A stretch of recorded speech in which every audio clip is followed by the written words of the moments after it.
Now with Congressman Khanna. He's a Democrat from California. Congressman, great to see you. So, oh boy, that was quite the touch and go yesterday, I'll say. What was it, about this continuing resolution that convinced you and fellow Democrats to get on board and then ultimately vote yes? Well, I'm glad Speaker McCarthy finally did the right thing. We've been saying this for months. Just fund the government and don't make drastic cuts in school funding. Don't make drastic cuts while we have an affordability crisis and people getting food stamps. Don't make drastic cuts to rental assistance. McCarthy agreed. He gave McCarthy and our caucus everything that we wanted other than the Ukraine funding. And we said, okay, finally he's standing up to the extreme wing and we're going to vote to keep the government open. And so now what is your reaction to these, growing threats by hardline Republicans, mostly led by Matt Gaetz, who say they now want to oust him from his speakership for caving to Democrats? That's the way he's looking at it. Well, politics is about doing the right thing. These are extraordinarily privileged jobs and positions to be in. I'm glad that McCarthy put the country first and made sure the troops were going to get paid. We'll see what happens. I'd be surprised if these motions are successful.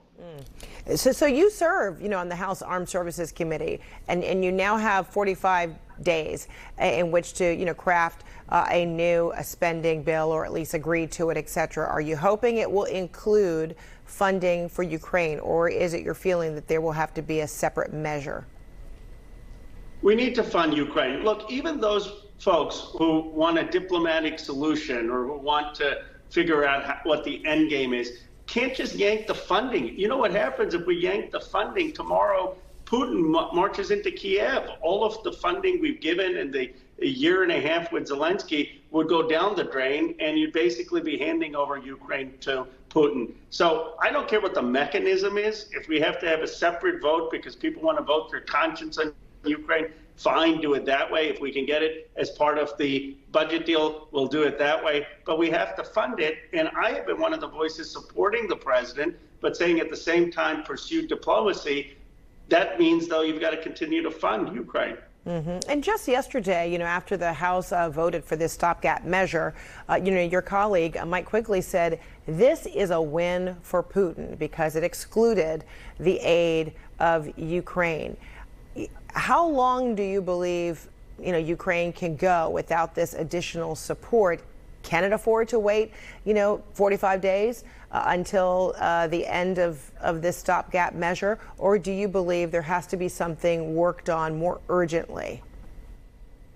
My understanding from the administration is that the resources are there right now for Ukraine to be able to defend themselves, but that we need to quickly move to get them resources at least within this 45-day period. What I would say is it should be taken up Monday when we're back in session, because as you know, these things take time. And what I wouldn't want to see happen is these 45 days go by and we don't pass anything. At some point, it is going to strain Ukraine's ability to defend themselves. Do you worry that in the last 24 hours, this sends a message to Russia? This gives it, added, rhetorical ammunition to carry on, to cement its position, to potentially take further advantage of Ukraine, despite the fact that the U.S. has invested in and offered and delivered on a lot of money and aid?